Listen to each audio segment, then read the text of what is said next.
Olá, sejam bem-vindos ao programa Saber Direito Responde. Meu nome é Fábio Lins, sou professor de Direito Administrativo, procurador do Estado e doutor em Direito pela Universidade de Salamanca. O programa dessa semana trata do tema Modelos de Administração Pública e estamos aqui contando com a participação de 3 estudantes de Direito. A Rebeca, tudo bom, Rebeca? Tudo jóia. A Luísa, como vai, Luísa? Tudo bem. E a Vitória, como vai, Vitória? Tudo bem. Então, vamos começar então as nossas perguntas. Por favor, Rebeca, a primeira pergunta. O que significa exigir eficiência da administração pública? Bom, Rebeca, exigir a eficiência da administração pública é algo extremamente complexo e envolve uma série de fatores. Na verdade, a eficiência não se encerra tão somente na busca pela qualidade. De fato, a qualidade é um aspecto imprescindível. Durante muito tempo, a administração pública se preocupava com os procedimentos e esquecia o resultado final da ação administrativa. Agora, a necessidade de qualidade se faz presente, seja na prestação dos serviços públicos, na atuação dos servidores, inclusive também na organização que a administração pública deve ter.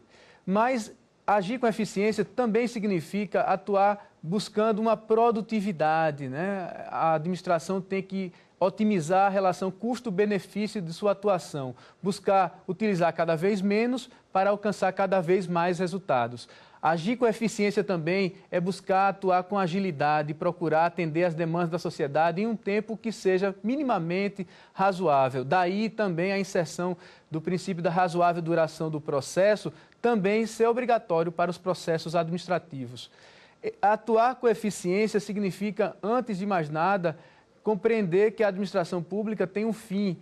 Esse fim não pode ser, evidentemente, apenas o próprio procedimento. O resultado final da atividade administrativa é aquilo que o cidadão espera e ela precisa dar a esse cidadão um serviço que seja de qualidade, ágil e com muita garantia de que esses direitos do cidadão, que a Constituição prevê, possam ser atendidos de forma plena e satisfatória. Bom, vamos agora à próxima pergunta com a Luísa. Professor, eu queria saber que a partir de que ponto não se tornou interessante manter o patrimonialismo na administração pública e se tornou burocrática? Bom, Luísa, para responder essa pergunta é importante a gente diferenciar o ponto de vista da sociedade para o ponto de vista daqueles que ocupavam o poder. Para a sociedade, nunca foi interessante manter o modelo patrimonialista. Esse modelo é um modelo totalmente excludente, em que a sociedade é dividida entre aqueles que recebem os benefícios e os favores do Estado e a grande maioria da população que se vê excluída de todos os seus direitos. Agora, para o ponto de vista dos administradores públicos, daqueles que ocupavam o poder, de fato, eles queriam manter eternamente esse modelo. Para eles não era também interessante deixar esse modelo, mas evidentemente que a sociedade conseguiu se organizar minimamente, especialmente com o surgimento de uma burguesia industrial no país, com a urbanização do país, passou-se a exigir do Estado que ele fosse minimamente organizado para que ele pudesse garantir o próprio desenvolvimento econômico. Então, a administração pública precisou se organizar, se estruturar melhor, adotar princípios como o profissionalismo, a meritocracia, o racionalismo, a fim de que essa sociedade pudesse ter da administração pública uma resposta minimamente racional que pudesse garantir pelo menos a ordem pública, que era o que naquela época a burguesia liberal queria do Estado. Evidentemente que com o desenvolvimento das relações sociais e econômicas, a sociedade passa a exigir mais do Estado e da administração. Principalmente com o surgimento do Estado intervencionista, a burocracia se viu diante de uma situação inusitada. De uma administração pública que era minimamente estruturada, ela passou a ter que crescer em demasia, e isso evidentemente trouxe os lados, as questões e os aspectos negativos que a burocracia também tem. Bom, vamos seguir agora com a pergunta feita pela Vitória.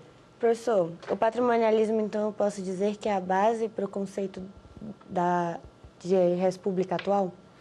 Na verdade, Vitória, o patrimonialismo é totalmente antagônico à noção de república, né? A ideia de que todos pertencem a uma comunidade e todos têm que ser tratados com igualdade, que a coisa pública a todos pertence, né? Pelo contrário, no patrimonialismo, a ideia era exatamente de que haveria uma confusão entre o interesse privado daquele que governava com o interesse público. Isso se dava de forma totalmente prejudicial aos interesses da sociedade.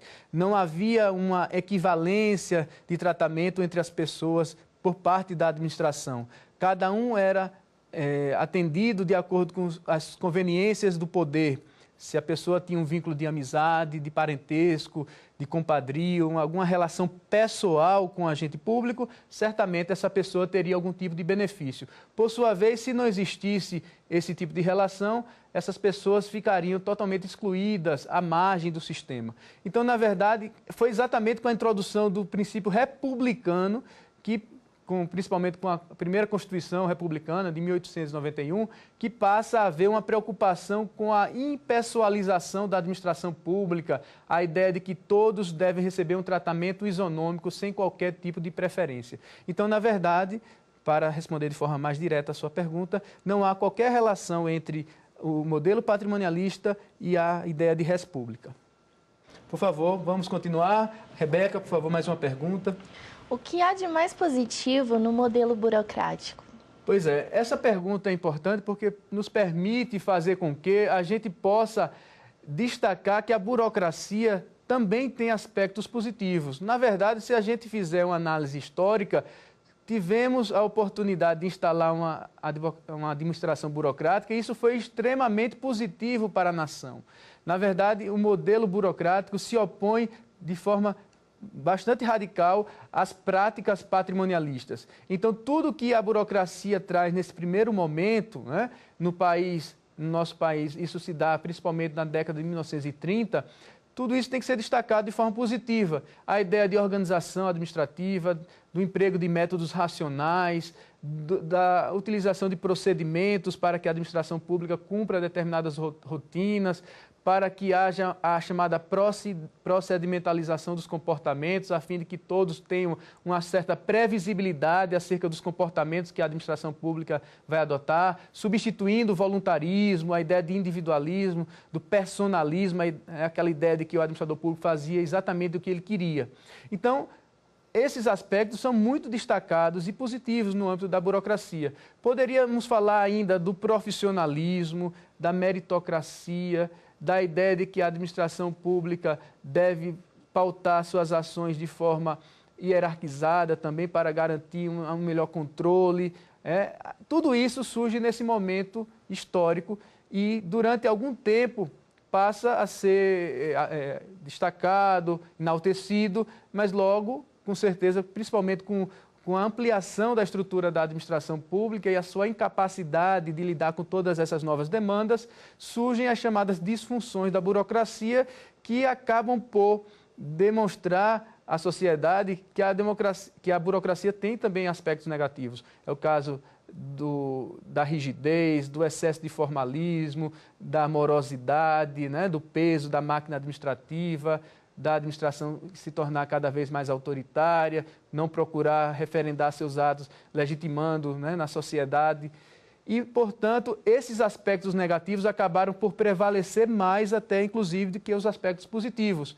E aí fica para a sociedade a expressão, né, modelo burocrático como algo que seria algo ruim, quando, na verdade, temos muitas características burocráticas que devem ser mantidas e preservadas na administração pública.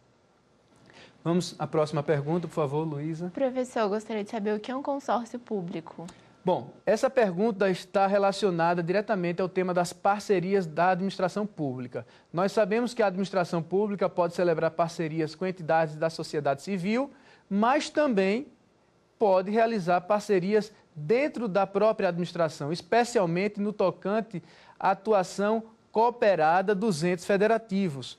A Constituição Federal prevê, no seu artigo 241, que os entes federativos poderão organizar-se em consórcios públicos a fim de que eles possam prestar de forma conjunta serviços públicos que são comuns a esses entes. Então, a ideia, através de um consórcio, é a realização de uma cooperação entre entes federativos a fim de que eles possam enfrentar de forma conjunta problemas que lhes são comuns, seja na área de saúde, educação, na área ambiental, compras governamentais, tudo isso pode ser resultado de uma atuação cooperada entre os entes públicos.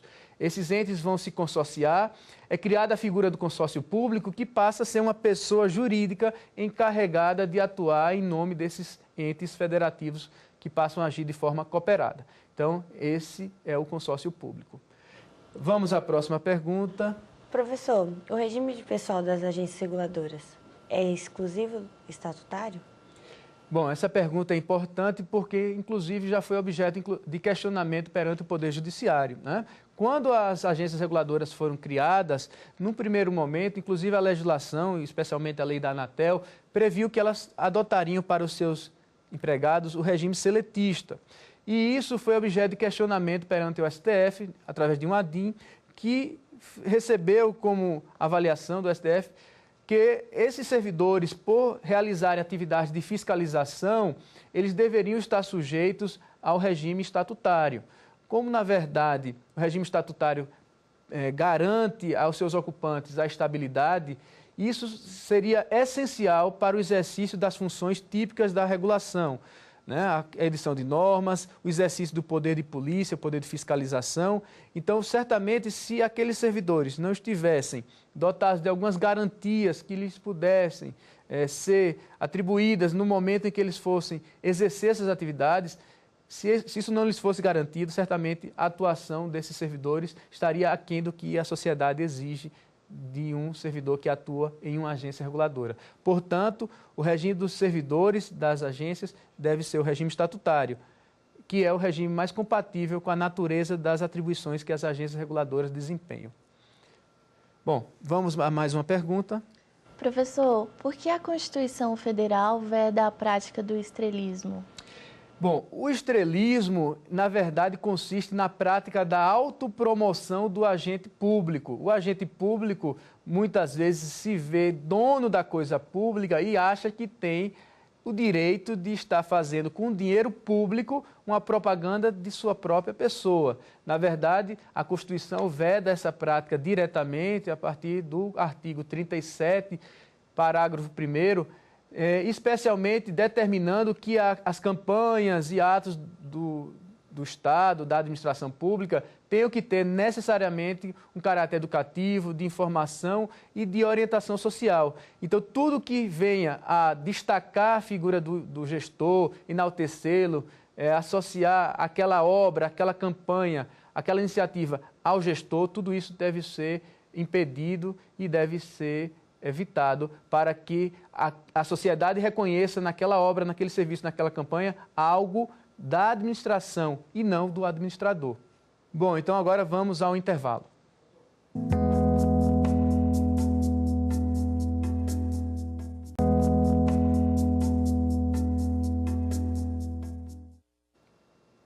Bom, estamos de volta com mais um bloco do programa Saber Direito Responde. Então vamos a mais algumas perguntas. Por favor, Luísa. Professor, como funciona a quarentena das agências reguladoras? Bom, para que a agência reguladora possa atuar de forma isenta, sem que haja, principalmente, tráfico de influências, existem algumas garantias, especialmente para que não haja também a captura dessa agência pelo mercado. Então, uma das providências que a legislação determina é exatamente a quarentena. A quarentena significa que a agência reguladora, seus cargos de direção são providos a partir de um exercício de um mandato fixo.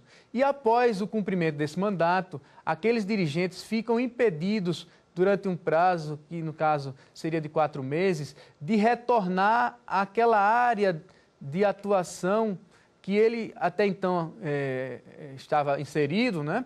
Porque a própria legislação exige que o dirigente da agência reguladora seja alguém que seja da área, pelo menos que tenha conhecimento naquela área, experiência. Então, ele fica impedido de retornar durante 4 meses e prestar serviços às entidades, especialmente às empresas que vinham sendo objeto da regulação daquela agência que ele participava. Isso é uma medida preventiva interessante.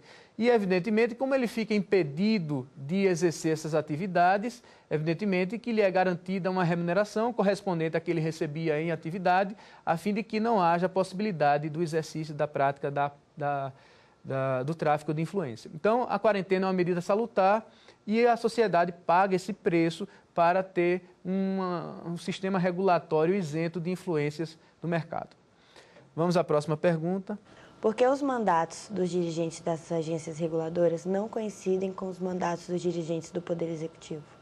Bom, em relação a essa pergunta, é importante destacar que isso se dá de forma proposital, não foi uma casualidade. Na verdade, a ideia é exatamente garantir uma maior autonomia da agência reguladora e, de certa forma, uma certa desvinculação da agência com o gestor que providenciou a nomeação, que escolheu aquele dirigente. Então, a ideia é de que, quando o dirigente da agência reguladora passa a exercer aquele mandato, ele se torna, de certa forma, independente. A agência, na verdade, vai atuar de forma técnica e sem que esteja sujeita às contingências da política, por exemplo.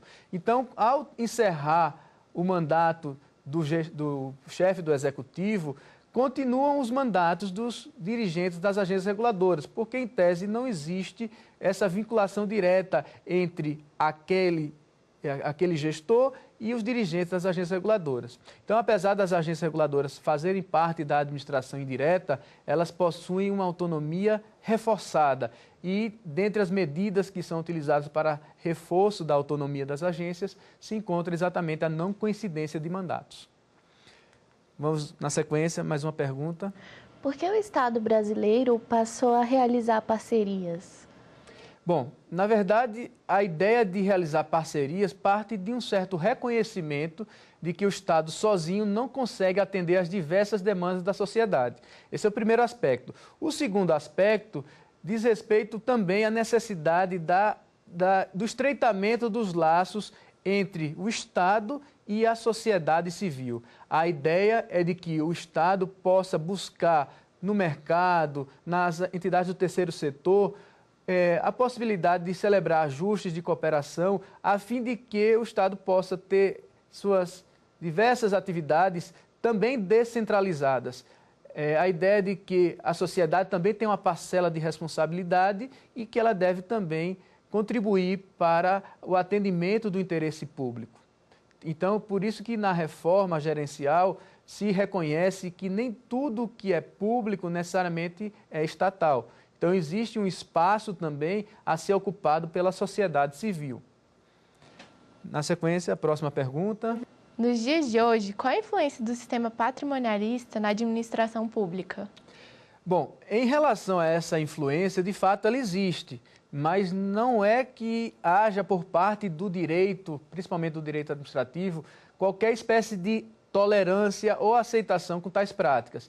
Em verdade, esse modelo teórico do patrimonialismo já se encontra superado há várias décadas, mas, na verdade, não basta um decreto, uma lei ou nem mesmo uma norma da Constituição para simplesmente acabar com algo que já está há muitos séculos arraigado à nossa cultura administrativa.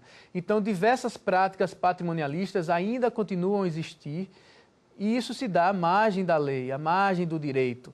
Então, não há como negar a presença de situações em que há favoritismo, perseguições, práticas de nepotismo, clientelismo, fisiologismo, tudo isso ainda está presente na administração pública brasileira, não obstante seja totalmente proibido pelas normas do direito administrativo, especialmente pela sua principiologia, que não tolera qualquer espécie de atos que sejam personalistas, que sejam favorecimentos ou mesmo perseguições. Então, essas práticas ainda influenciam a administração pública brasileira de forma negativa, mas existe todo um movimento de combate a essas práticas, seja a partir da estipulação de comportamentos que devem ser observados, seja através de sanções que as leis prevêem para aqueles que praticam atos como estes. Bom, vamos agora a mais uma pergunta. Professor, como o direito administrativo tem garantido a ampliação da participação popular na administração pública? Bom, esse é um dos grandes desafios do direito administrativo dos dias de hoje, é ampliar os espaços de participação cidadã na administração pública. A ideia é exatamente de fazer com que a administração pública se insira no contexto do Estado democrático de direito. A administração nem sempre esteve aberta à participação popular, pelo contrário, se a gente analisar a história da administração pública no nosso país, em regra, havia um grande isolamento da administração em relação à sociedade civil. A ideia agora é de que o cidadão, ele é eleitor, né? Não só ele escolhe os seus representantes, mas também ele deve participar da vida política do Estado. E isso se dá em todas as funções estatais, especialmente na função administrativa. Então, o cidadão deve estar sempre legitimado a atuar na gestão pública, assim como também na fiscalização dos atos estatais. O direito administrativo tem previsto uma série de institutos que permitem que haja cada vez mais a participação da sociedade civil na administração pública. Podemos citar alguns desses instrumentos. É o caso, por exemplo, da audiência pública. Muitas vezes, antes de agir, a administração pública precisa marcar um debate com a sociedade, a fim de que seja dada a oportunidade do cidadão participar, influenciar aquele processo de decisão. Até porque o cidadão será o destinatário final daquela ação administrativa. Então, é importante que ele tenha a oportunidade de ser ouvido. A figura da consulta pública também é outra possibilidade do cidadão participar. E isso acontece normalmente quando a administração pública está diante de um tema relevante e abre um espaço, né, um tempo, digamos um mês, para que qualquer pessoa possa contribuir, dando sugestões, fazendo críticas. E, neste caso, a administração pública deve receber essas contribuições, analisá-las e verificar qual é realmente o interesse da sociedade e o que realmente pode ser feito para que aquela decisão não só seja legal, mas também seja legítima. A ideia da legitimidade nas decisões administrativas é cada vez mais uma tônica do direito administrativo. Existem outros instrumentos, como também a participação em conselhos, em órgãos colegiados, que contam cada vez mais com a participação da sociedade civil. Então, é o Conselho de Saúde, o Conselho de Educação, isso existe em cada município, em cada estado, e o cidadão, portanto, ele se faz presente nesses conselhos e é voz ativa na discussão dessas temáticas que lhe dizem respeito. A administração pública também deve garantir que o cidadão esteja apto a fiscalizar o poder público. Então, existem vários instrumentos que garantem isso, as impugnações aos editais de licitação, o exercício do direito de reclamação, a possibilidade do cidadão requerer e ter acesso a informações públicas. Então, tudo isso faz com que o direito administrativo, cada vez mais, volte seus olhos para a participação popular na administração pública. Vamos a mais uma pergunta. Professor, por que houve necessidade de se adotar as parcerias público-privadas se já existiam as concessões? Bom, é importante destacar que as concessões, elas foram um modelo introduzido especialmente, a partir da Lei 8987, de 95, que previa o repasse de algumas atividades aos particulares. Lógico, o Estado continua titulado do serviço, mas a execução dessas atividades passa para o particular. Mas esse particular, ele acaba assumindo os riscos do negócio.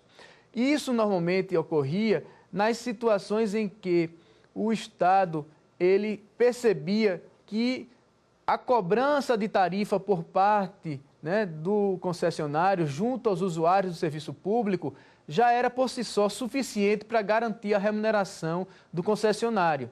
Então, não havia necessidade do Estado participar de forma a oferecer uma contraprestação no tocante à prestação daquele serviço. A tarifa já era suficiente. Então, aquele serviço já poderia ser prestado via concessão, sem a necessidade do Estado atuar também como parceiro daquela situação. Já nas PPPs, nas parcerias público-privadas, há sempre uma situação que demanda que o Estado não apenas transfira aquela atividade para o particular, mas também que ele tenha obrigações financeiras para com o parceiro privado. Em geral, são situações em que aquela atividade não é suficientemente lucrativa para que o parceiro privado venha prestá-la e venha a ser remunerado exclusivamente a partir da cobrança de tarifas junto aos usuários. Então, aquela atividade muitas vezes é considerada estratégica, normalmente obras de infraestrutura como ferrovias, rodovias, aeroportos, portos, e essas atividades muitas vezes não são suficientemente rentáveis. E aí há a necessidade do Estado contribuir financeiramente, seja através de uma concessão patrocinada, onde há duas fontes de receita para o parceiro privado, o usuário e o Estado, seja através de uma concessão administrativa, onde essa fonte advém exclusivamente do Estado. Vamos a mais uma pergunta. Professor, cabe interpor uma ação para reformar uma decisão de agência reguladora? Bom, no tocante à atuação das agências reguladoras, é importante destacar que, evidentemente, essas entidades estão sujeitas a controle, né? Por mais que a gente garanta a independência da agência, essa independência tem que ser no aspecto técnico, para que não haja, como já dito, a captura pelo mercado, nem tampouco pelo governo. A ideia é que a agência reguladora, ao atuar, seja ditando atos normativos, seja praticando atos administrativos em concreto, ela sempre esteja sujeita a controle. Esse controle pode ser, inclusive, pelo Poder Legislativo, controle por órgãos externos, como o Ministério Público, o Tribunal de Contas, e, inclusive, cabe sim a propositura de ação perante o Poder Judiciário para que haja o controle das atividades da agência reguladora. Nós adotamos no Brasil o sistema de jurisdição única, está lá no artigo 5º, inciso 35 da Constituição Federal, onde nada escapa da apreciação do Poder Judiciário. Então, o que deve haver, na verdade, é uma certa cautela do Judiciário a fim de analisar se houve por parte da agência algum tipo de irregularidade, se ela por acaso deixou de observar algum princípio, alguma norma jurídica, e que esse controle seja eminentemente jurídico e não sobre os aspectos que sejam eminentemente técnicos, que caberiam, portanto, à própria agência. Vamos a mais uma pergunta. Professor, por que dos anos 30 para os anos 60 foi modificada a visão da burocracia? Bom, de fato, nos anos 30 do século passado, a burocracia ela passa a ser uma bandeira que é levantada por muitos e o Estado brasileiro passa por essa grande reforma administrativa introduzida no modelo, no governo Vargas. A ideia era exatamente combater aqueles vícios, aquelas práticas patrimonialistas que tanto faziam mal à sociedade brasileira. Então, no momento inicial, a burocracia era vista de forma muito positiva. E, de fato, no início, o Estado ainda não tinha uma dimensão, a administração pública não era tão agigantada, porque o Estado ainda estava começando esse novo modelo de intervencionismo. E aí, quando a gente chega aos anos 60, já temos um Estado que passa a intervir nas relações sociais e econômicas e a administração pública se agiganta. Com isso, o que acontece é que as disfunções da burocracia começam a acontecer. E aí a administração pública se torna morosa, ineficiente, autoritária, e tudo isso, evidentemente, passa a ser combatido. Então, o primeiro grande momento de combate às disfunções da burocracia se deu exatamente nos anos 60, principalmente com a edição do Decreto-Lei 200 de 1967. Bom, chegamos ao fim de mais um programa Saber Direito Responde.